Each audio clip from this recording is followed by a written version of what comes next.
In 20 years, you've got a fair number of stories you could tell at BNI, and we've just been talking about the power of storytelling in a business environment.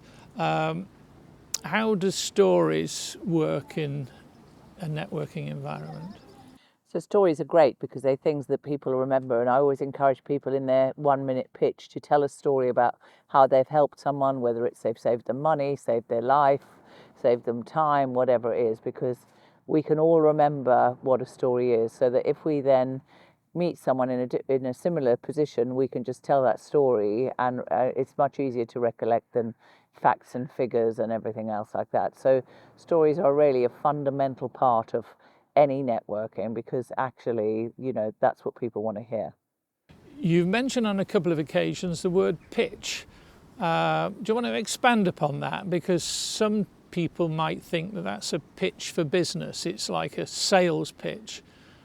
So I think some people call it an elevator pitch, a 60-second sales pitch. It's your way of just talking about your business, how you've, what benefit you bring to companies, and then what referrals you're looking for. Yeah, so what introductions? What introductions you're looking for. Important that you ask. You don't waste the opportunity to ask for what you're looking for.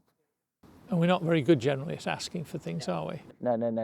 And that, that is part of the thing, is have your 60-second pitch absolutely structured so that you're not missing the opportunity on asking for business at the end. Call to action, that's what they call it. What's your call to action from the end of it? In other words, what do you want from building these relationships? It's access to introductions to the people that may either now or in the future need your services, and that's the essence of word of mouth, I suppose. Absolutely. And the more specific you are, the more likely you are to get those referrals. And I always say to people, the more homework you do on your pitch, the less homework you give us to do. So if you ask for somebody in a certain company who has it in a certain position, what their job title is, and even what their name is, you just don't know who in that room has got that ideal connection for you. I've had a situation where a member asked for somebody, and he went, "Oh, I play five-a-side football with them, but I didn't know what he did for a living." But because you asked for his name particularly, I didn't know what company he worked for, but actually I can make that introduction for you because I know the guy. You also mentioned that sometimes you'll go to a BNI meeting and a member will be asking you for something, and you'll think, I know that person's, or I know that company on LinkedIn, so you can, not that everybody that we're connected to that we necessarily know. Well, so whenever I go to a BNI meeting, I take notes on whatever anybody's asking for, and if someone is specific, I will look on LinkedIn at who they linked with, and I will try and get them that introduction. Because it's made it easier for me, because they've said the name, the company name, the person's job title. So, it's not difficult for me to find out who I can get that third-party connection with. And you're making the effort to do something for other people. Absolutely. They've made the effort to think about who they want to be introduced to. So I'm going to make the effort to try and get them that ideal introduction. Are there things that new members in networking groups per se, do you find that there's things they should be doing but are not? Yeah, so I mean, one-to-one meetings are a really important part, because you're going to dig deeper into people. I always start off a one-to-one by finding out what interests the person has, because that could start a different conversation altogether. But you're there to get to know the person well enough so that you can comfortably refer business to them. So, what interests have they got? What skills have they got? What other networks do they belong to? Are they in a choir? Whatever it is. And I find that it's a really easy way, because then I can say, oh, well, you should speak to so-and-so, he rides a motorbike too, or he plays in a band, or whatever it is. Yeah, I've always picked up on backgrounds and sometimes accents coming from the north. Yeah. And you're looking for mutual interest, aren't you?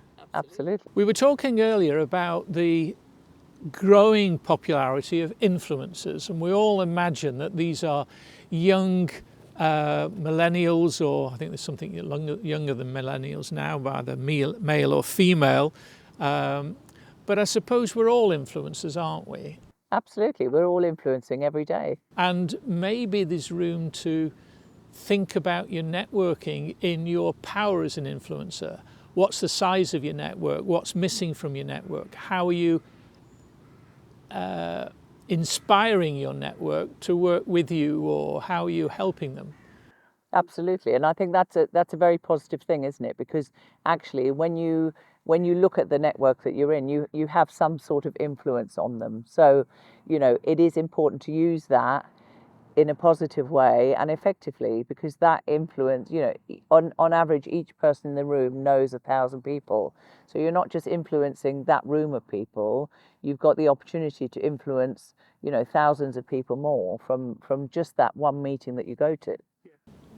I was listening to a podcast this morning about the power that we have that we don't know, that sometimes we've gone through life, we've faced certain difficulties, and yet you can say something to somebody. It could be a little gesture and you can make all the world of difference. And I think if more people approach their networking with a view to looking at how can I help that person, then rather than what can I get from that. Do you find that prevalent in B&I groups? Absolutely. I mean, I always start off with how can I help? Is there anything else that I can help you with? I start off a conversation with how can I help you, and then I end the conversation with, is there anything else I can help you with? Because I belong to, this networking, and there's lots of people that I can introduce you to. Now I know you've had aspirations to be an influencer, to be known for certain qualities and certainly experience, because your backstory of having £1 million business that you built from nothing, and from being involved in publishing, being involved in fashion, you've got a very successful region. Who would you like most to be connected to and with right now? So I think I really would like to be introduced or connected to people that can help me um, teach people on how to network more effectively. I don't think enough is taught to young entrepreneurs about how to network and how to grow their businesses effectively through networking. And that's both online and offline. Absolutely, yeah. Because there's a lot of people think that they're networking because they've got a lot of likes, etc. But of course, that's not any depth of relationship. You've got to build relationships in person as well. Look them in the eyes. Yeah. And some of those relationships that you meet, you'll have forever. Absolutely. And yeah. you don't know where they may lead. You were telling me a story about somebody that took a year to give you an introduction. Yeah, so when I had my cleaning business, I sat opposite an events girl for a whole year, and she kept looking at me and heard a few testimonials about how great I was. And a year later, she said, my friend works at the Bank of New York. I've spoken to her about you, and she's ready to take your call. And literally, I went to meet the fantastic lady, and she just, I virtually had the job just from that introduction. Brilliant. Alyson, thank you very much. Thank you.